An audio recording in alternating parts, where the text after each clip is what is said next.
মহিলা মা বোনদেরকে বলছি, সাবধান, তিনটি জায়গায় কখনোই যাবেন না। ওই তিনটি জায়গায় যদি যান, আপনার কোনো ইবাদত আল্লাহ তাআলা কবুল করবেন না। আপনার মতো দুর্ভাগী পৃথিবীর মধ্যে আর কেউ হতে পারে না। আল্লাহ লানত আপনার উপর পড়বে, আপনি ধ্বংস হয়ে যাবেন। যদি তিনটি জায়গায় যদি যান, আপনার ইবাদত বন্দিগি কোনো কিছুই আল্লাহ তাআলা কবুল করবেন না। আল্লাহর রাসূল সাল্লাল্লাহু আলাইহি ওয়াসাল্লাম হাদিসে পাকের মধ্যে বলেছেন, আন আব্দুল্লাহ ইবনে আমরিন আন্না রাসূলুল্লাহি সাল্লাল্লাহু আলাইহি ওয়াসাল্লাম قال الدنيا متاع وخير متاع الدنيا المرأة صالحة। আব্দুল্লাহ ইবনে উমর রাদিয়াল্লাহু তাআলা আনহু থেকে বর্ণিত, প্রিয় নবী মুহাম্মদ সাল্লাল্লাহু আলাইহি ওয়াসাল্লাম বলেন, দুনিয়া উপভোগ্য বস্তু, দুনিয়ার মধ্যে যা কিছু উপভোগ্য বস্তু আছে, উপভোগের যত বস্তু আছে, সমস্ত উপভোগের বস্তু থেকে শ্রেষ্ঠ নিয়ামতের বস্তু হলো একজন নেককার স্ত্রী। সুবহানাল্লাহ। দুনিয়ার মধ্যে যত উপভোগের মাধ্যম আছে, উপভোগের বস্তু আছে, সবচেয়ে দামি, সবচেয়ে মূল্যবান হচ্ছে নেককার স্ত্রী। সুবহানাল্লাহ বিহামদিহি। যে সংসারে নেককার স্ত্রী আছে, যেই স্বামী নেককার স্ত্রী পায়, যেই সংসারে নেককার স্ত্রী আছে, ওই ঘরটা জান্নাতের টুকরো হয়ে যায়। সুবহানাল্লাহ বিহামদিহি। প্রিয় দিনী ভাই ও বোন, আপনাদেরকে বলতে চাই, এজন্য মা বোনরা যদি আল্লাহর হুকুম যদি পালন করেন, পৃথিবীর মধ্যে আপনারা হচ্ছেন সবচেয়ে দামি।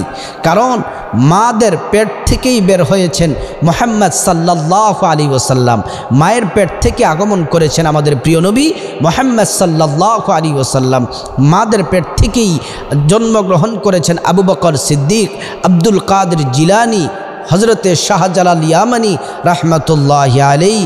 আল্লাহর বড় বড় যে ওলি আছে, তারা কিন্তু মায়ের পেট থেকেই জন্মগ্রহণ করেছে।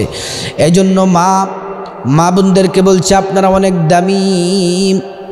আপনারা যদি 4টি কাজ করতে পারেন, তাহলে আল্লাহ রাব্বুল আলামিন বলছেন আপনাদেরকে জান্নাত দিবেন। 1 নাম্বার হলো 5 ওয়াক্ত নামাজ পড়তে হবে। 2 নাম্বার হচ্ছে আপনারা রমজান মাসের রোজা রাখতে হবে। 3 নাম্বার হচ্ছে লজ্জাস্থানের হেফাজত করতে হবে। 4 নাম্বার হচ্ছে স্বামীর খেদমত করতে হবে।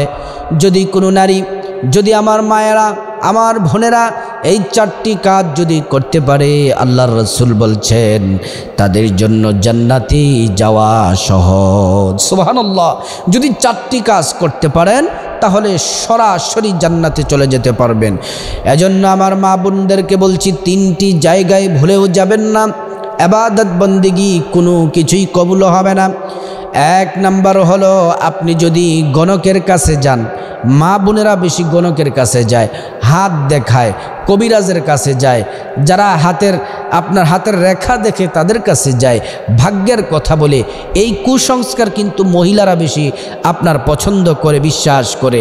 এজন্য আপনারা যদি গণকের কাছে যান, আর যদি আপনার ভবিষ্যতের কথা যদি জানতে চান, গণকের কাছে গেলে প্রিয় নবী মুহাম্মদ সাল্লাল্লাহু আলাইহি ওয়াসাল্লাম বলছেন, আল্লাহর রাসূল বলছেন, যেই নারী পুরুষ গণকের কাছে যাবে, 40 বছরের ইবাদত আল্লাহ তাআলা নষ্ট করে দিবেন, ইবাদত বরবাদ করে দিবেন, বাতিল করে দিবেন।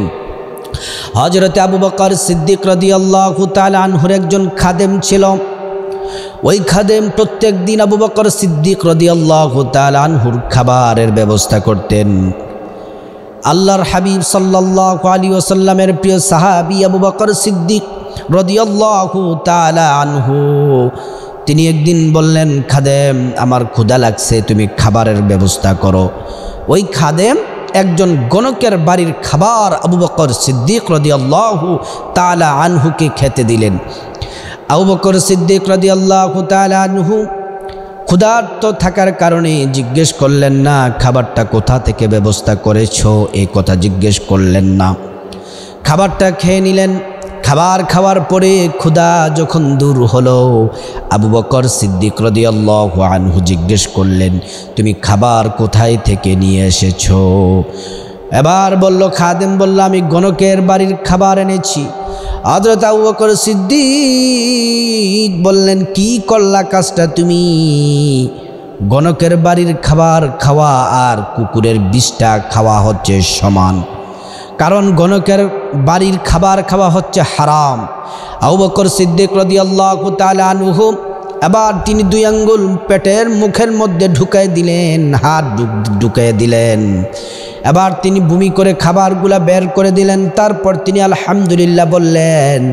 এজন্য আমার মা বোনদেরকে বলছি, গণকের কাছে যাওয়া যাবে না। আল্লাহ রাব্বুল আলামিন কোরআনে বলছেন, ইয়া আইয়ুহাল্লাযীনা আমানু ইন্নামাল খামরু ওয়াল মাইসিরু ওয়াল আনসাবু ওয়াল আজলাম।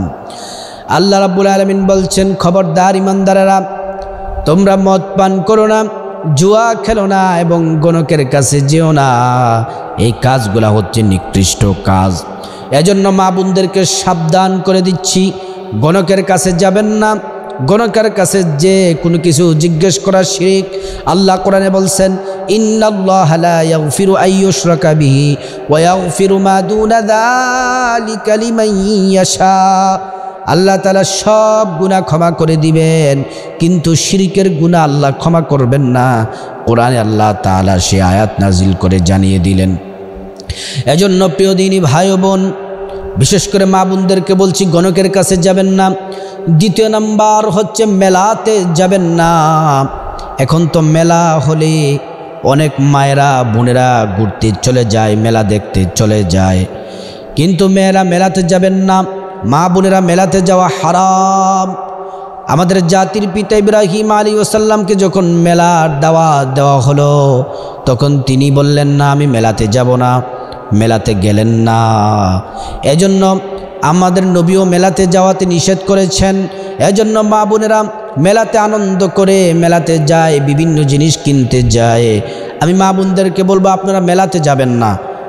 মেলাতে গেলে বিভিন্ন পরপুরুষ থাকে, তাদের চোখের দৃষ্টি আপনার দিকে পড়ে এবং ওইখানে বিভিন্নভাবে আপনি মেলাতে যেতে রাসূল সাল্লাল্লাহু আলাইহি ওয়াসাল্লাম নিষেধ করেছেন। এজন্য মেলাতে আপনি যাবেন না। 3 নাম্বার হচ্ছে মন্দিরে যাবেন না। বলবেন যে হুজুর, মুসলমানরা কি মন্দিরে যায়? হ্যাঁ, অনেক মুসলমান আছে, নারী আছে, পুরুষ আছে, যুবক যুবতী আছে, মন্দিরে যায়। হিন্দুদের সাথে ভালো সম্পর্ক। হিন্দু একটা মেয়ে বান্ধবী আছে, আবার দাওয়াত দেয়। দাওয়াত দিয়ে গিয়ে তারা যেই মন্দিরে হিন্দুরা যে আনন্দ উল্লাস করে, ওই মুসলমান কিছু যুবক যুবতী নারী পুরুষ গিয়েও তাদের সাথে আনন্দ উল্লাস করে। অথচ আল্লাহ তাআলা কোরআনে বলছেন, কুল ইয়া আইয়ুহাল কাফিরুন লা আ'বুদু মা তা'বুদুন।